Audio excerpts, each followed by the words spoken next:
లోక్సభ ఎన్నికల్లో BJP target miss అయిన ఒడిశాలో మాత్రం రీచ్ అయింది. ఇక్కడ బీజేడీతో కలిసి మొదట పోటీ చేయాలని బీజేపీ భావించింది. ఇందుకోసం సీఎం నవీన్ పట్నాయక్తో చర్చలు కూడా జరిపారు. కానీ పొత్తు కుదరలేదు. దీంతో ఒంటరిగానే బరిలోకి దిగాయి బీజేపీ, బీజేడీ. ఎన్నికల ఫలితాలు చూస్తుంటే బీజేడీ విజయానికి బీజేపీ భారీగా గండికొట్టింది. రికార్డు సీఎం కావాలన్న నవీన్ పట్నాయక్ కలను చెరిపేసింది.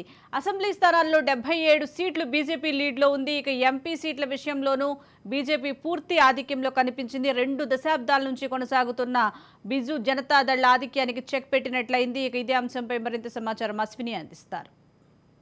లోక్సభ ఎన్నికల్లో బీజేపీ టార్గెట్ మిస్ అయినా ఒడిశాలో మాత్రం తన చట్టా చాటుకుంది. ఇక్కడ బీజేడీతో కలిసి మొదట పోటీ చేయాలని బీజేపీ అనుకున్నా గానీ సీఎం నవీన్ పట్నాయక్తో జరిపిన చర్చలు విఫలం కావడంతో, పొత్తు కుదరకపోవడంతో బీజేపీ, బీజేడీ ఒంటరిగానే బరిలోకి దిగాయి. 2019తో పోలిస్తే ఇప్పుడు బీజేపీ ఒడిశాలో మనం చూసుకుంటే బీజేపీకి 19 స్థానాలు, బీజేడీకి 1 స్థానం, కాంగ్రెస్కి 1 స్థానం వచ్చాయి.